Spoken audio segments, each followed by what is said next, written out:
اور نہیں انل منکر کے مقابل میں قطرہ ہیں جیسے سمندر کے مقابل میں. یعنی تمام نیکیاں قطرہ، یہ امر بالمعروف اور نہیں انل منکر سمندر. یعنی جتنا قطرے قطرے قطرے جمع کر کے آپ کو ثواب ملتا رہے گا، کتنا ہی اچھا ہوگا کہ اس اہم فریضے کو انجام دے کے ہم سمندر کو حاصل کر لیں. امر بالمعروف اور نہی عن المنکر سمندر ہے دوسرے نیکیوں کے بنسبت. حدیث رسول ہے کہ اگر ان فریضوں کو انجام نہ دیا جائے، امر بالمعروف اور نہی عن المنکر نہ کیا جائے، تو اس کا نتیجہ کیا ہوتا ہے؟ جیسے آپ دیکھ رہے ہیں، اس کا نتیجہ یہ ہوگا کہ قوم پر، معاشرے پر شر پسند لوگ حاوی ہوں گے. اس فریضے کو انجام نہ دینے کے نتیجے میں گنڈے، شر پسند، فسادی افراد معاشرے پر، سوسائٹی پر، قوم پر حاوی ہوں گے. اور اس کا نتیجہ یہ ہوگا کہ کوئی دعا قبول نہیں ہوگی. یعنی اگر ہم اس امر بالمعروف اور نہی عن المنکر کے فریضے کو ترک کر دیں اور لاکھ دعا کرتے رہیں تو اس کی دعا کوئی قبول نہیں ہوگی. اسی سے اندازہ لگائیں کہ اس فریضے کی کتنی اہمیت ہے.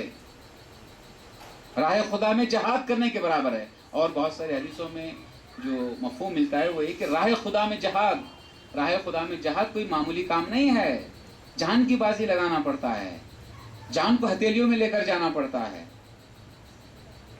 جو امر بالمعروف اور نہی عن المنکر کرتا ہے گویا راہ خدا میں وہ جہاد کر رہا ہے.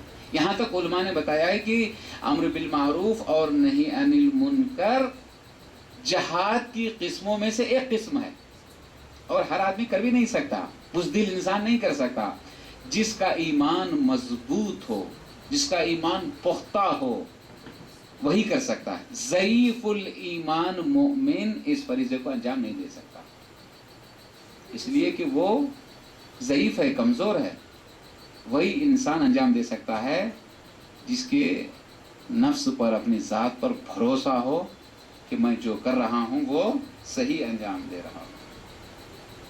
امام امیر کی حدیث ہے، من ترک انکار المنکر بقلبہ ویدہ ولسانہ فَهُوَ مَيِّتٌ بَيْنَ الْأَحْيَاءِ. جو شخص امر بالمعروف اور نہی عن المنکر کو نہ کرے، منکر کو نہیں کرنا چھوڑ دے، نہ زبان سے، نہ دل سے، نہ ہاتھ سے، تو گویا وہ مردہ ہے، مردہ ہے زندوں کے درمیان. اور یہاں تک احادیث میں ہے کہ خدا کی لعنت ہے ان پر جو امر بالمعروف نہیں کرتے. یعنی اس کی شرائط محقق ہوں، اس کی شرائط موجود ہوں. میں نے پہلے شرائط بیان کر دی، شرائط موجود ہوں، اس کے باوجود بھی کوئی امر بالمعروف نہیں کرتا تو خدا کی لعنت ہے اس پر. یعنی خدا اس پر عذاب نازل کرتا ہے، خدا اس سے ناراض ہوتا ہے.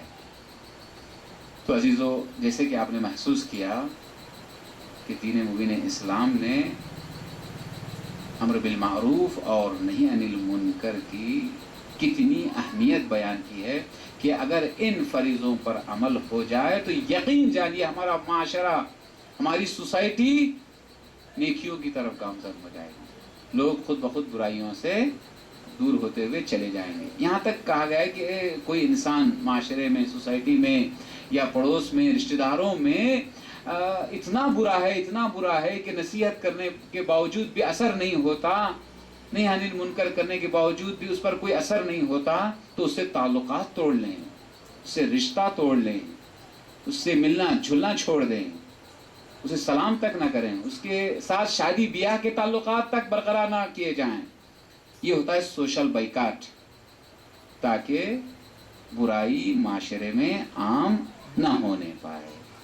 یہ کچھ عرائض تھے جو میں نے اختصار کے ساتھ، تفصیلی گفتگو اور مثالوں کے ساتھ بیان کی جا سکتی تھی، میں نے بیان کرنے کی کوشش کی ہے. اگر آپ حضرات کے پاس کوئی شبہ، کوئی سوال، کوئی اور مزید جانکاری کسی کو چاہیے تو آپ بیان کر سکتے ہیں. صلوات پڑھی محمد و آل محمد.